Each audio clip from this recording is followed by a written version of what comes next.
What's up, guys, and welcome to today's episode of Rap Video in the Car at a Gas Station.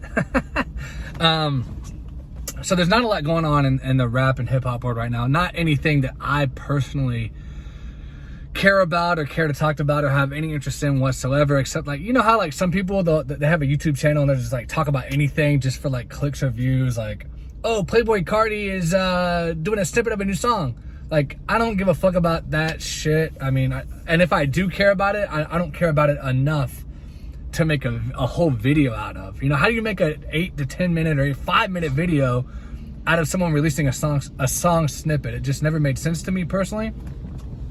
But I'm not hating, you know. But in today's video, I want to talk about something that I actually do care about. And that is Eminem's record label, Shady Records. And I want to pose this question, and by the end of the video, hopefully answer this question. Is Shady Records the worst label in the rap industry or the rap world, or whatever you want to call it? Now, I think the answer is pretty clearly yes. And I'm gonna break down those reasons, and then at the end of the video, if you guys agree with me, great. If you don't, I completely respect, you know, our differences of opinion. But let's go through here. And look, I don't have any notes here. Look at my hands. I don't have any notes. I don't have, like, any point of reference. I'm not looking at a screen in front of me where I'm, like, reading off, like, little notes. But I know enough about Shady Records because I've been following this group, or this record label. I've been following Eminem since I was a teenager. So I've been following this group, this record label for over 20 years, no doubt. So let's go through the artists here, and let's go through the sales here, and then you guys tell me if you agree that this is one of the worst record labels in hip-hop and rap, okay? Now let's go ahead and get the successes out of the way, right? Because he's had a few successes, but it's been a damn long time since he's had a success. But let's go through the successes. Well, the first success that he had outside of his own albums, the Eminem albums, which have always kind of been a separate thing anyway, but the first success he had was D12, right? Now, D12, they sold well. They had 2 albums. They both debuted at #1. They both had big hits. Purple Hills, the radio edit on the first one, and then Fight Music was kind of a hit, and then the second one had My Band, and then the How Come song was kind of a hit as well. So each album had, you could say, 2 top 40 hits, or 2 hits at least, and each album debuted at #1, and each album sold about 2 million copies, right? But here's the thing about that group and these albums. We know for a damn fact that if Eminem was not in that group, they wouldn't have sold shit. They wouldn't have sold anything. So Eminem pretty much gifted these guys millions of dollars each for just knowing him. And it's almost proof of the old adage, it's not what you know, but who you know. Because if the members of D12 did not know Eminem, we would have never heard of these guys. So they're very, very extremely blessed to know Eminem. But hey, listen, Eminem is also extremely blessed to know Dr. Dre, because if you hadn't met Dr. Dre, we wouldn't know who Eminem is either. So it's all about who you know. But anyway, that was a slight caveat there. So D12, one success there, right? After D12, his next success was 50 Cent. 50 Cent sold insane numbers. You can't take that away from Shady Records. They did phenomenal with 50 Cent. His first album, I don't know if it's been certified yet, but it will eventually go diamond, which is 10 million copies sold in the US. And then The Massacre also sold insane numbers as well. And then after that, he started falling off. I believe it was his third album where he went head-to-head with Kanye West. Kanye West beat him out with Graduation. And after that, his career just kind of tanked. And when I say tanked, I don't mean 50 Cent's like done for, we don't know who he is anymore. I mean, he's still very successful in other avenues, such as acting and, you know, executive producing and writing books and putting out video games. I mean, he's done a lot of things. The vitamin water deal. He's had a lot of success. He's made a lot of money. But in terms of being a star rapper, he is not that anymore, and he hasn't been that for a very long time. And he will never be considered an upper echelon salesperson who's had a super long career, such as like a Drake or a Lil Wayne or a Kanye West or somebody like that. He had his time. He had a moment in time where he was absolutely gigantic, made it to the very top, and then he just as quickly disappeared from being one of the big superstar rappers and went into other things such as film and things like that. And that's fine. That's absolutely fine if that's what you want to do with your career. There's nothing wrong with that. That's not a slight at 50 Cent. He's had a lot of success. His third, Eminem's Shady Records' third success was Obie Trice. Obie Trice dropped his debut album later the same year after 50 Cent Get Rich or Die Trying in 2003. Cheers, which Cheers is probably either my first or second favorite album to ever drop on Shady Records. It's either Get Rich or Die Trying or Cheers. Cheers, if you have not heard it, is an absolutely fantastic album. I just love the beats on there. I love every song that Eminem featured on. Lady by Obie Trice featuring Eminem was one of the best songs that Obie Trice has ever, obviously that Obie Trice ever put out, but it's one of the best songs Eminem has done feature-wise as well. It's just super funny, great flow, great beat. The beats on there were phenomenal on Cheers. Eminem was all over it. I loved his production on this album. It was great, and it went platinum. I'm pretty sure it got certified platinum. It sold about 1 million copies. And actually, I remember the day it dropped, it came out the same day as Outkast album, The Love Below and Speaker Box. And I went to Circuit City, which is not around anymore. For those of you who don't know what Circuit City is, it was kind of like Best Buy, but they were around before Best Buy, and then Best Buy kind of like put them out of business. They really did put them out of business, but they went out of business like 2009, 2010. But this was 2003, and I remember I went to Circuit City, and I bought the Speaker Box Love Below album, and I bought the Cheers album, and I listened to them both. They're both good albums, but I had to say that I preferred the Cheers album. The Speaker Box Love Below was really good as well, very experimental, loved it, but at the time, I mean, I just really liked Cheers better. So Cheers was a great success, great album, went platinum. After that, you've got to say the successes of Shady Records have not happened. Like, that was the end of their successes. They've had a couple in between mediocre successes since then. And that would be Slaughterhouse and Yelawolf. Slaughterhouse put out one album, but it pretty much bombed. You can't even really call it a success. It sold 50K in the first week, and they went bye-bye, right? And then Yelawolf, he dropped like 4 albums on Shady Records. The highest selling one went gold. That was Love Story. So you could kind of call that a success. Like, you could kind of say Yelawolf was a success, somewhat. You gotta say Slaughterhouse was a failure because they never even dropped a follow-up album to This Is Our House. This Is Our House was it, and it didn't even sell, I think, maybe 100,000 or 150,000 copies overall in like 10 years. So that was I call that a flop. I'm sorry. That was a flop. Yelawolf, you could kind of call Love Story a hit because it did go gold. He did okay, but he was never anywhere close to a superstar. So you could call that a middle-of-the-road success. Middle-of-the-road success, it was okay, right? Oh, and I did forget to mention, honorable mention, he had one other success that he was also Eminem was directly responsible for. And that was Bad Meets Evil. They dropped the album in 2011. It wasn't even really an album. It was an EP. It had like 9 tracks, and the deluxe edition had 11 tracks. So technically it was an album, but they never really called it an album. They kind of called it just an EP or whatever. And that was good. Bad Meets Evil was good. Him and Royce da 5'9" dropped that.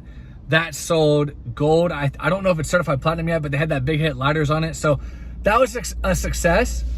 But that was pretty much only because of Eminem. Nobody would have bought that if it was a solo Royce da 5'9" record. They just wouldn't have. So again, Eminem gift wrapped Royce da 5'9" $1 million in a big package, a big box, and said, "Here you go, buddy. Merry Christmas. Here's $1 million from me to you because you know who I am." We would not know who Royce da 5'9" was if it wasn't for Eminem. So it's all about who you know, right?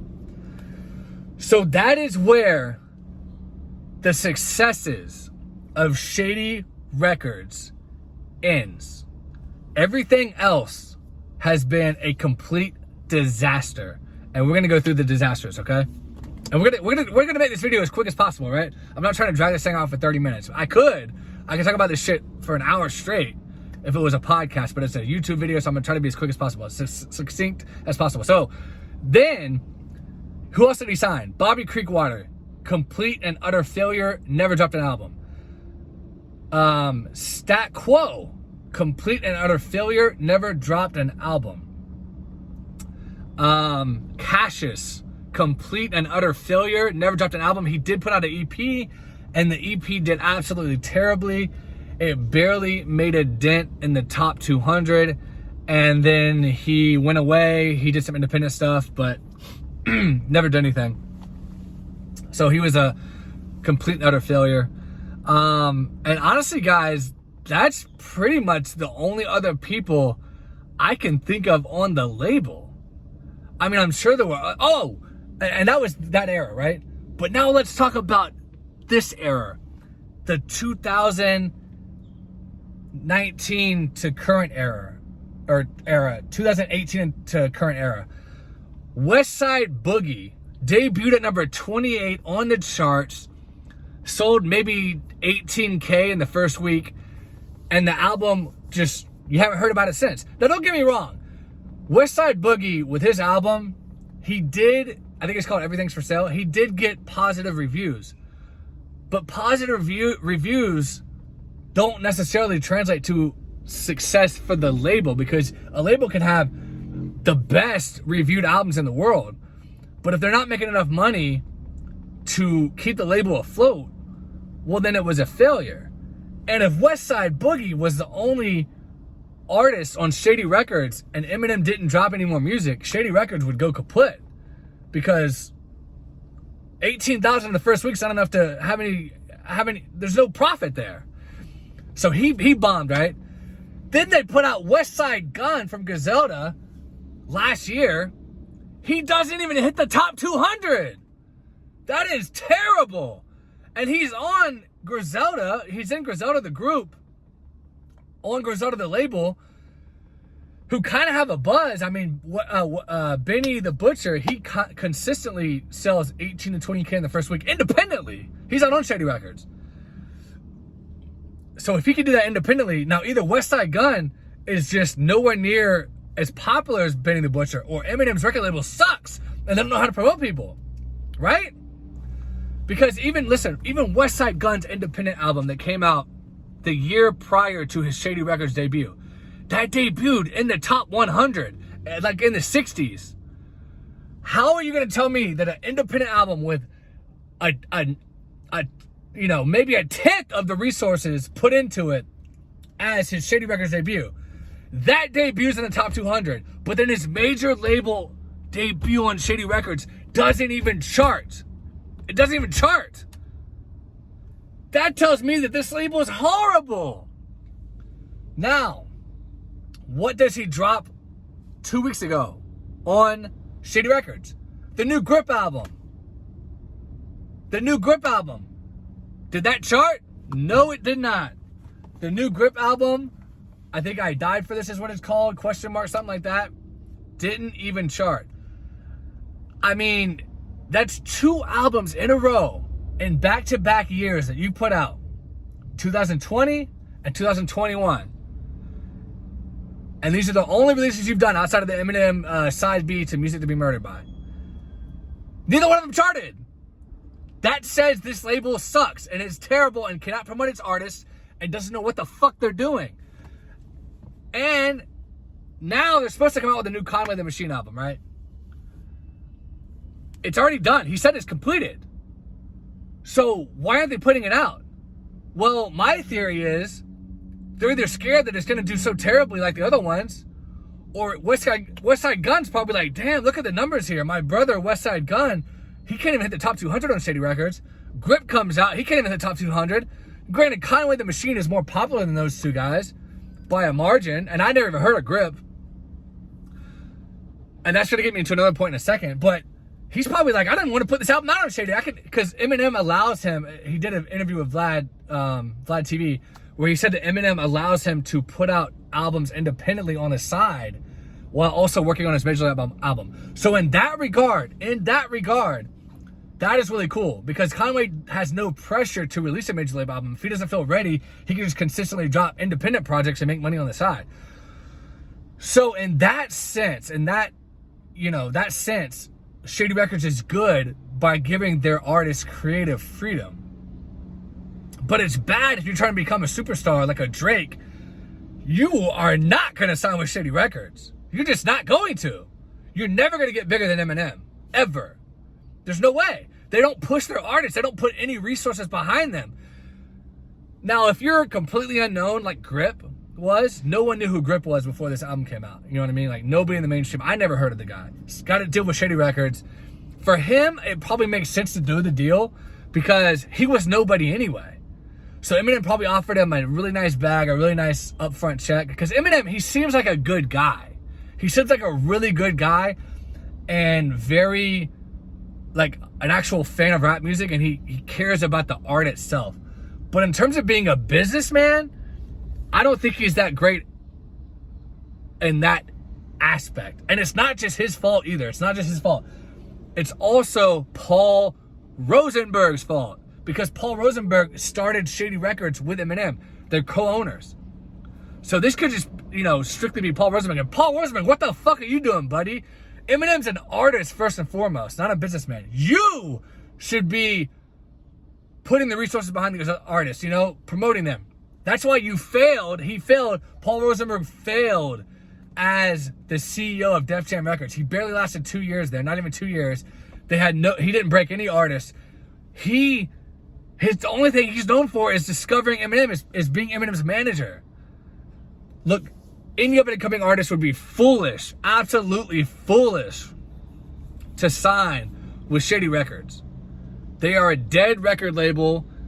Eminem is the only one keeping them afloat because when he drops, he puts it out on Shady Records. If it wasn't for him, they must have just shut that thing down and just release your stuff through Aftermath. But then again, Aftermath is also a dead label for the most part. I mean, they have Eminem and Kendrick Lamar, but Kendrick Lamar is getting ready to leave Aftermath anyway, I'm pretty sure. He said this was his last time on TDE, which is through Aftermath. So either way, I would not recommend any artist sign with Shady Records. I think it's a terrible record label. I don't think they have any clue what they're doing over there.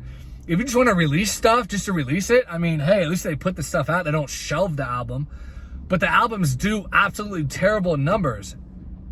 Day in and day out, no success stories. So could that change? Sure. What do they need to do to change it? Well, they need to hire actual talent scouts who know the rap landscape, who can find the right up-and-coming rappers, offer them the right deals, put them with the right producers, and actually market this stuff, not just throw it out there,